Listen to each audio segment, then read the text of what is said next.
like every ounce of insecurity I had that was building up through that whole thing, it all came crashing down, bro. When I tell you, I was a mess. I had the closest thing I could describe it to is a panic attack in front of everybody. Hey guys, welcome back to the podcast. It's so nice to see you again in your little box thingy-majigger, which most people call a camera, so I don't know, I just call it a box thingy-majigger, but I did. Anyways, when I watched my last podcast episode back to try to go and edit it, I did realize that I did something really embarrassing. I completely forgot to introduce myself and even tell you what this whole channel's about, which is kind of silly of me, you know? Because if you don't know me in like real life, then you would have no clue who I was, what my name was, who I was talking about. So anyways, my name's Isabella Denise Landers. I'm 16 years old, and this whole account's basically just to spread the gospel and to inform where people are ignorant about the gospel, because most people only ever go surface level, and I want to get deep into it. But anyways, in this video, I'm very excited. It's one of my most favorite topics. I'm actually going to talk about missions and what it was like to go on my first missions trip at 15 years old, and all the scary, intimate, feelings I had about it. And I'm gonna get real deep into it and talk about a couple emotional breakdowns that I had. I'm gonna get real with you with this one. Anyways, guys, let's get right into it. So let's just get right into this. So in December, well, late November, early December, I got the opportunity to go on a mission trip to Nicaragua with Pastor Brian Adams Ministries when I was 15 years old, and it was crazy. It was amazing. I learned so much from that trip, just being dropped face first in the midst of ministry, which is all I had wanted to do my whole life, and it was crazy. It was insane. Stuff happened on that trip that is so hard to even talk about just because how crazy it was. But I want to take you back to the beginning. I want to take you back to the nitty-gritty, embarrassing moments that happened before, during, and after Nicaragua. So here we go. Before Nicaragua, I was 15 years old. I had no job, and I somehow had to finance a trip that cost over $1,000, and I was terrified. Absolutely mind-blowingly terrified that I wasn't going to get to raise this money and not going to get to go. Because one thing about me is I had always wanted to go on a mission trip, like my whole life. I had talked to God about it so many times. I remember, like, even just a year before, telling God, like, I want to do this before I'm 18. And the fact that it happened a year later where we got the opportunity, I think I just had wanted it so bad that if the door wasn't open to me in that moment, I don't think my heart could have handled it. But God, He is the greatest, most loving Savior in the entire earth, because He opened doors for me that spiritually and physically financed the trip. I started selling my artwork. I started babysitting. I did a lot of things. I started doing photography even. It had been a passion I had done before, but I found a love for it again in some ways.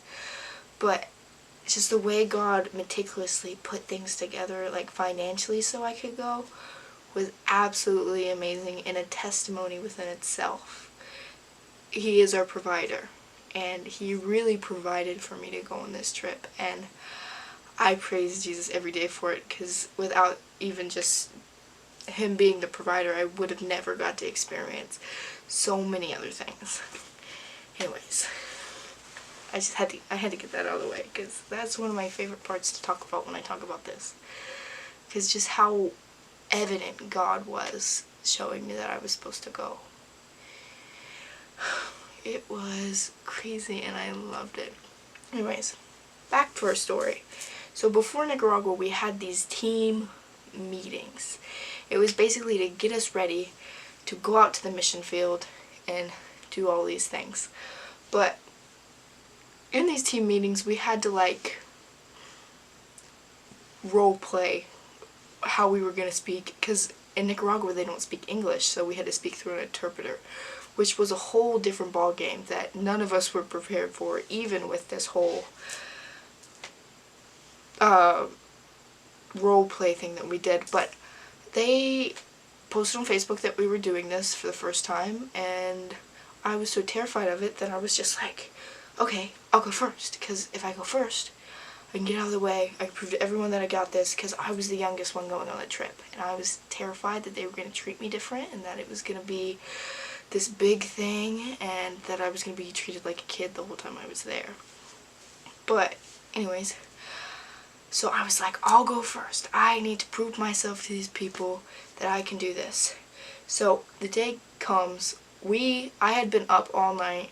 I had been up all night doing stuff, and then I was in a drama for our church, so I had to be at church at like 6 o'clock in the morning to practice for this drama that I was also so stressed out about because I just couldn't get right.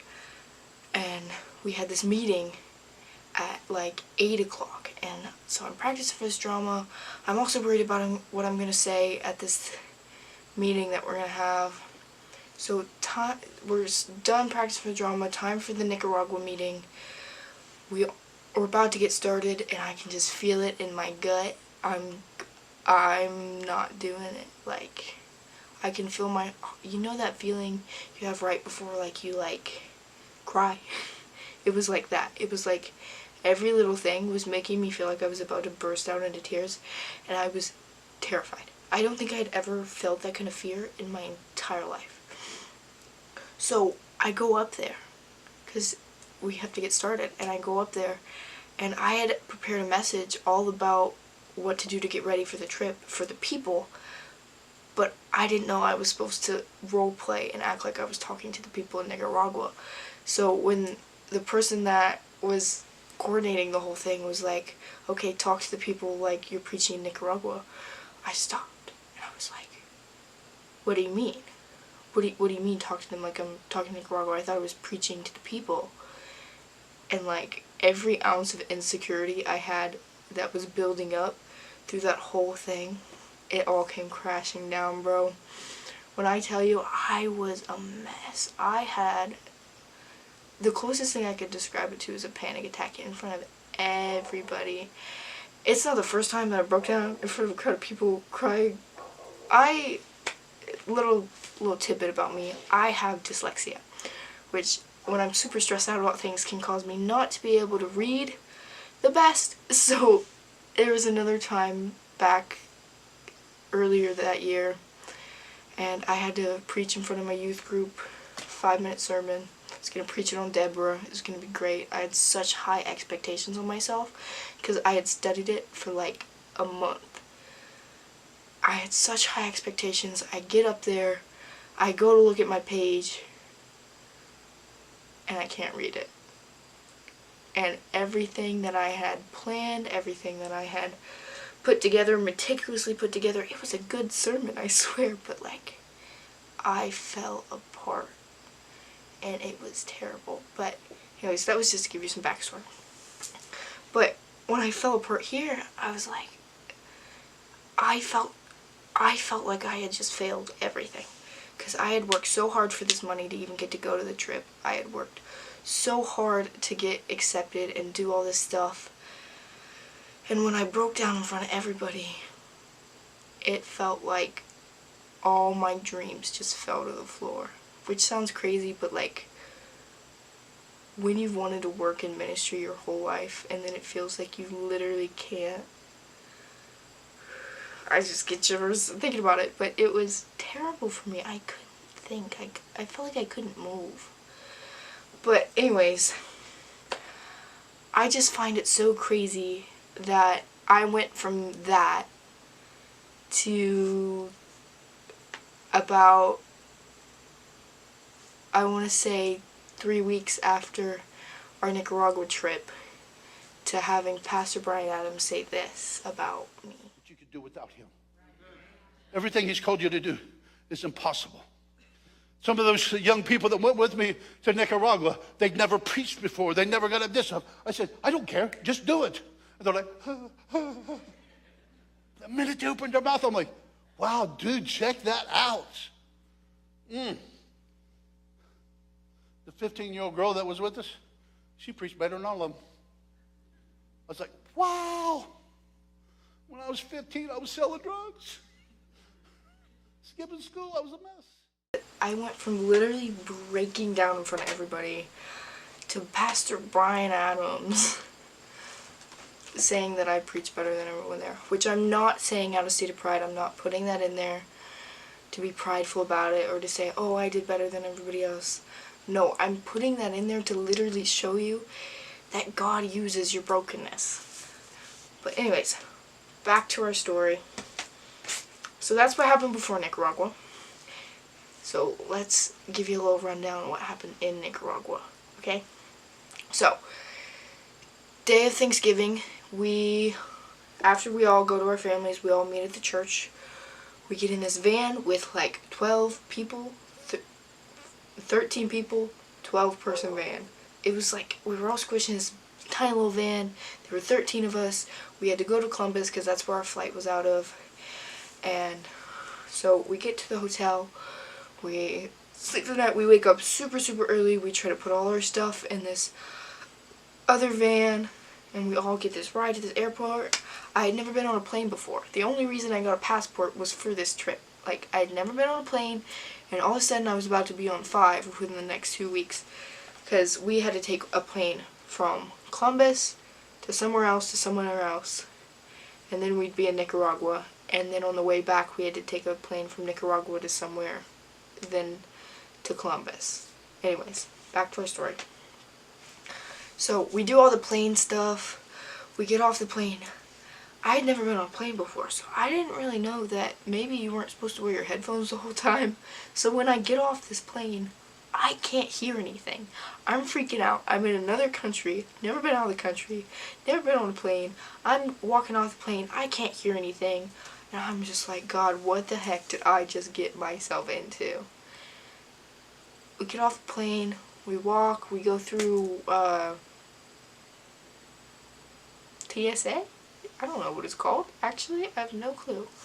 We walk through, we get all that dealt with, and then 2 of the people on our trip, on our Team Mombacho, get stopped by security because what we had done is we had taken like a box that had like just like stuff to give away to like the people, like shoes and clothes and stuff, and they get stopped because the people in security thought they were trying to sell it. So we're in the airport for like a whole another extra hour, and they're trying to talk to the security people. That's basically that. And then we meet up with Pastor Brian and the pastor of the Nicaragua church and the interpreter. So we go from the airport to this little van again. It's so hot. We just went from December in Columbus, Ohio to December in Nicaragua. I did not think about how drastically the temperature was going to change, but it went from literally 20 degrees to 85 just in like a day, and it was crazy. I had never experienced that big of a temperature change, and I was like, whoa, what did I just get myself into? Anyways, so we're in Nicaragua, and it's hot. There's a whole bunch of things happening. I still can't hear. It's just a whole experience the first night. We get checked in our hotels. We had to do some hotel switching. Anyways, we finally get settled down and we go to bed. But what I failed to think about is that hotels in different countries are different than the ones in America. So when I actually go to lay down in the bed, I realize I don't have any blankets or any pillows. And you'd think the blanket thing would be fine because it's 80 degrees, right? But just because it was 80 degrees, when they run their air conditioner there, it was so cold. We were either burning up, suffocating, or so cold that we were shivering. Like, it was crazy. There was no hot water. These were all things that we had been warned of before, but like actually seeing them in person was crazy. I had no clue what I was getting myself into before going. But anyways, that all happens. The first day we have the women's event, the women's conference. My mom gets to preach, which was cool to see her get up and actually get to express her gifting and her calling. We got to pass out food to the women, which was great. There was like 300 women there. We kept having to move our seats back because they kept running out of chairs for them, which it was so crazy to see. It was so mind-blowing. I loved every second of this trip. It really just confirmed everything that I wanted to do. It was so crazy. But basically the rundown of how we did it is when we woke up, we'd go downstairs, get breakfast. Pastor Brian would preach to us for like an hour and 30 minutes, where we got the most meaty messages that I think I've had so far in my life. And I learned so much from these little hour 30-minute messages that he would just talk to us in the mornings. So I'm going to tell you, I wrote some down. I'm going to read to you some of my favorite things that he said. And I'm going to call this segment Brian Nuggets, because that's what my mom had wrote in all of her notes about everything he said, and I liked it, so I'm stealing it. So, here we go. Whoever controls your emotions controls you. The hardest part of the gospel is defending it. Paul was a friend to Jesus, but not to his destiny. Judas was an enemy to Jesus, but a friend to his destiny. A part-time Christian cannot compete with a full-time devil. If I've preached the worst sermon in the world, but I have loved with all of my heart, I have not failed. That last one, though. That last one was eye-opening to me, because it like took the weight off of it. It took the weight of all of the stress and anxiety I had been having about not preaching correctly, or saying something wrong, or doing something wrong. It took the weight off, and it was so nice to just be able to be over there and not have that weight. But another thing about Nicaragua is it has different principalities, different spirits over it, different demons. So like it was almost like my head like went quiet, like there was nothing blocking me from like just experiencing everything. Like I was so in the moment, which was crazy. And it was the most spiritual but humbling and humanizing experience I think I've ever had. We got to pass out like, I don't even remember how many tons of food we passed out, but I do know that it was enough food to feed those people for a month, and it was crazy because some of those people hadn't eaten in days or weeks, or were like praying for their next meal, and it was crazy to me that to just see it on their face when we gave them food. I can't even explain to you how heartwarming it was for me. We also got to wash the pastor's feet up there, which was humbling and great, and it just, I can't even explain to you how much my heart yearns for that kind of ministry. It's so crazy. It's so different than America, if that makes any sense. But another thing that Pastor Brian had said is sometimes faith is spelled R.I.S.K. You know, when he first said it, I had no clue what he said, because as I've mentioned, I'm dyslexic. So I actually had to write it down and like sound out the word and be like, oh, he meant risk. That sometimes you have to take a risk to have faith. And like, duh, that's like what faith is. Like, you have to walk out on the water, but it was like so eye-opening to me, like I hadn't seen it that way before, which sounds so silly in retrospect, but in my mind it was hilarious that I had never seen it that way before. But that was like a life-altering statement for me. that sometimes you have to take risks to have faith, and like this whole trip for me was a huge risk. It was emotionally risky. I had also realized recently, like in that moment, that I had severe intimacy issues and I had a hard time expressing myself with people. Uh, it was a risk financially. It was literally the biggest risk I had ever taken in my entire life. But it was also the closest I think I've ever felt to Jesus in my entire life. I got to baptize somebody, which was crazy because I was baptized in a swimming pool, and I got to baptize this girl in a swimming pool on my first mission trip. I didn't even know women could baptize people. That was crazy. I got to literally put her down and bring her up, and she's a new creation in Christ, and it was so humbling to get to experience that at just 15 years old. And I thank the Lord every day that he gives me the experiences and opportunities that he even has yet, and what he's going to do in the future, because I know he's a great God and he has so much planned for me. And it's, oh Lord, I cannot wait to go back. We're doing another trip in this December, back to the same place in Nicaragua, and I'm so excited. I'm so physically excited just to go back and to see the people again. My heart yearns for that. I'm so excited. But anyways, my camera cut out again because my camera cuts out at exactly 14 minutes. I'm not sure why. I think it has something to do with my SD card and my camera not like rolling. But it doesn't matter because I'm getting back to my story. So, what else did we do? We did a VBS, which was so cool to get to see all these kids have so much fun and get the word of God taught to them. I did feel a little uncomfortable there because even though I'm good with kids, I'm not the greatest with kids, especially when I don't speak Spanish. And that was another thing that was crazy to me. Like, in my head, I knew that they spoke Spanish, but it didn't also communicate in my head that they didn't also speak English, which is so ignorant of me to say. And like, what are you talking about right now?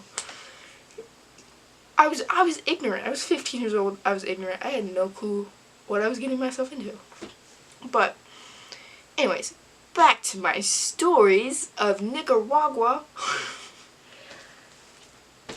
Oh, we did a men's event. I don't know why I keep saying event. It was like a conference, which is crazy that I got to be a part of, like, ministering to people and like being the minister that came in. Like, I thank Jesus so much, bro, because like this is what I had wanted my whole life, and I was just thrown right in the middle of it. And I think at some point, like, it never like quite hit me until I got back that what we were even doing. It was so great, and I loved it. We got to go to like 7 different churches and minister and pray with people, and well, mind you, we did all of this in 12 days, which made it even more crazy, and it went by so fast. Like, I can't even explain to you how fast these 12 days went by. Like, crazy, but I felt so in my element the whole time. I don't know if element's a good word. I felt so in the spirit the whole time. It felt like this is what I was supposed to be doing, and I was doing it. And that is a great place to be with Jesus, to be in the place where you feel like he's calling you to. Anyways, what else happened? Oh, the worship over there was so insane. I'll put a couple videos in here for you. Literally insane, bro. Literally. It was so great. We had no clue what the music was saying, but the spirit was there. When the spirit's there, who cares what the music's saying? Like, it was... Oh, it's so different over there, because just the principalities that are over there are so different than the ones that are over here. Like, I keep repeating that, but I mean it. Like, it was so different and crazy, and I loved it. I loved every second of it. Every second of this trip was just such a blessing for me. Anyways, guys, I say all of this to say about this mission trip. it never would have happened if I didn't say yes. If I didn't take the step of faith. If I didn't take the risk to just say, yeah, I'm 15. Yeah, I have no clue what I'm doing. Yeah, I'm way over my head right here, even though I never would have admitted it at the time. But I'm going to say yes to this, and I'm going to go after Jesus as hard as possible. And when I tell you, all it takes is a yes. All you got to do is walk out on the water, and Jesus will meet you there. He'll meet you there. There are so many other things that I could talk about this trip, but it's just, there's so much. Like, the architecture there is so crazily insane. The colors they have everywhere, they didn't take color out of culture. Like, it was so great. And as the artist side of me, like, yearned for that. It was like, when I got back to America, everything looked so gray. It looks so gray here, which is, like, it sounds silly to say, but it really did, because everything over there is so colorful and so amazing, and I had the time of my life on this trip, just getting to minister to people and to be the hands and feet of Jesus, to be the donkey he rides it on. Like, I cannot say enough thanks to my pastor and also Brian Adams Ministries for allowing me to even go on this trip and get to experience this. And I know that this is the first of many, but this one's definitely in the history books for me. It was so crazy. There's so many things I don't even know if I'm allowed to say on the internet. Or I have so many stories. I have so many stories about praying for people, and I don't even know if I'm allowed to say it on the internet, but let's just say some spirits were talking in English from a man who had been mute for years. And he didn't know English, he only knew Spanish. But somehow he was talking in English.